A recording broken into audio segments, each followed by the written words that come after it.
And as before, show how it's measured. It's backwards from the mirror, so it's still tricky. From the center out to the end, and this one was measured that way. When it's in the T, from the center of the T to the end will be 18 inches. Now almost glued the wrong side of that pipe. Do the correct side. Then it'll become the right side assembly, kind of like the right uprights on a goalpost. Turn it so the writing shows. And there we have right side assembly.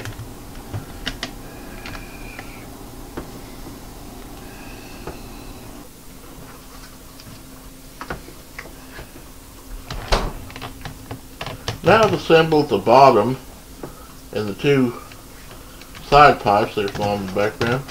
And you see them come together at the T. Now remember, the angle forward and backwards on each side can be adjusted independently. Is that the door? Might be. I don't hear anybody. It wasn't you. No?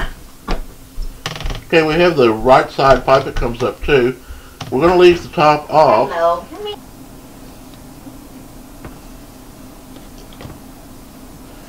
Now I've prepared the loop for winding the main coil. The main coil is wound inside of these pipes, so I've done this before on a smaller loop, so I had to figure out a good system.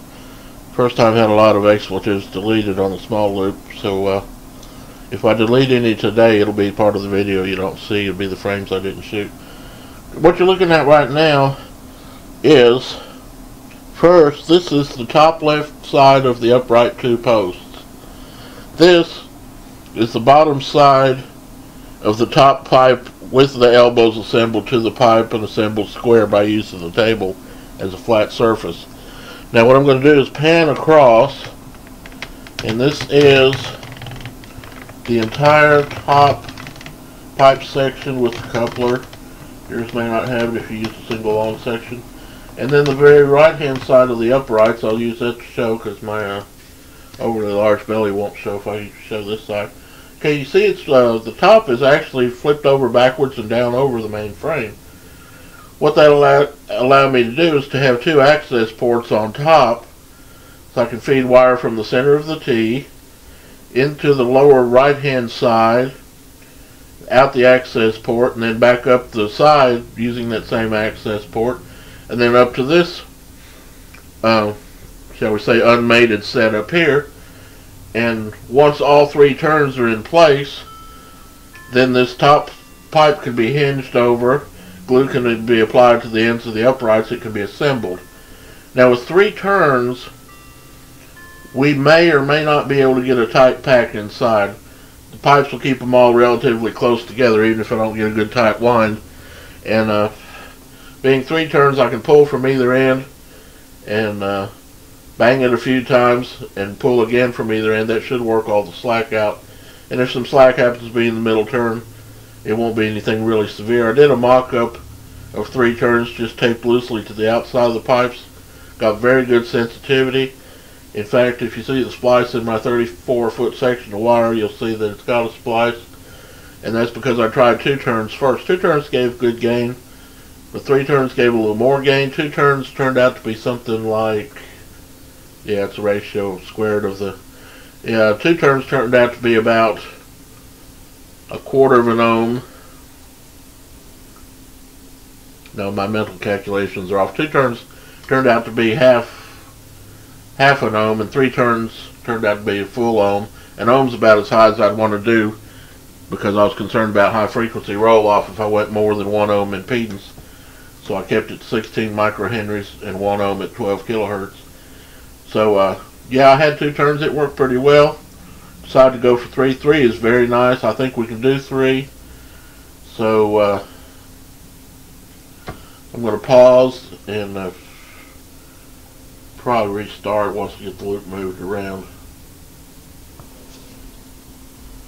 Okay, this has been pre-measured. It's approximately 34 feet of number 14 wire, and I believe it's called THHN. Let's see if we can read that. I'm ashamed I have to do this in the middle of a video.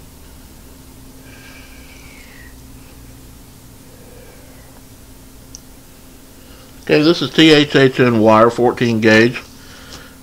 It's made for pulling through conduit. It has an outer clear nylon covering.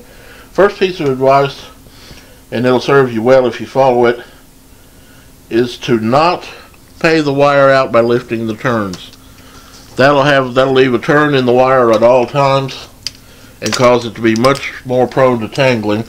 So I recommend paying all the wire out on the floor by unrolling it rather than lifting the turns.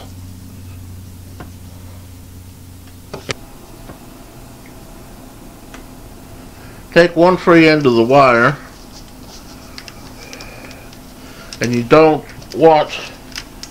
even want there to be a chance of the wire pulling all the way through while you're winding it and have to start over again. So what we'll do is, first thing I'll do is on the right hand side of the T, pull it around here. I'll tie a square knot and leave a few inches of wire here. That's kind of short. I better double knot that. I don't want it to come loose and it's slick and it's trying to come loose.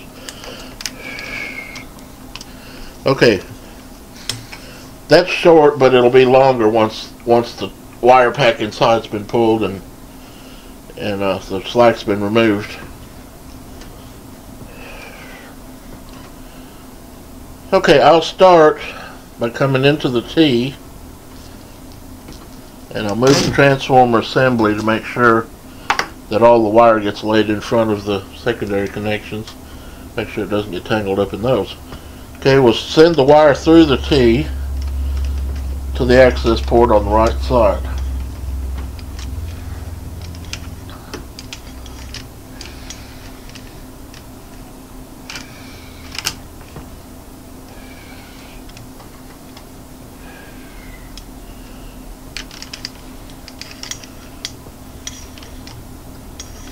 Okay, the wire just came out of the access port on the right side, and I have it right here. I'll pull out a couple feet or so. Okay, I'll send it up the vertical upright.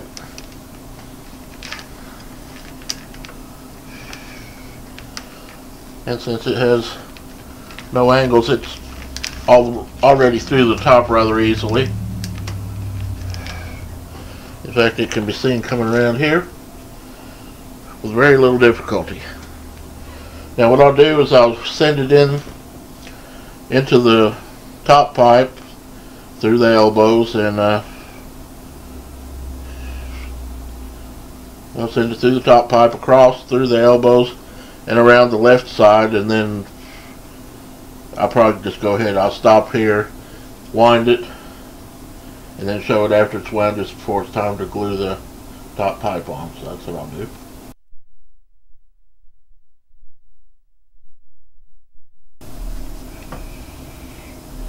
Now I've actually threaded the wire through the loop. Easiest process in the world, but there weren't many expletives, and it took me about 30 minutes to figure out how to thread the wire through the loop. The access ports were more than adequate. I did not glue the joints on the top pipe, not the bottom of this elbow, nor the bottom of that elbow. The side pipes gave a delightful degree of rigidity. I didn't see any need to glue the top, and I may even decide to rewind it later or need to repair it later, so that's a definite advantage. So here's the whole loop. We're just a little over 36 by 24, because the pipe sections are actually 36 inches by 34. Now I've not pulled the slack out of the wire yet, so I'm going to see how much slack I can get. Let's see, okay. This one I believe was the first one, the one that I tied the knot in to retain it. Let's see how much of it I get. Okay, I got, probably got another foot out of it. Try the other one, got a few inches out of it.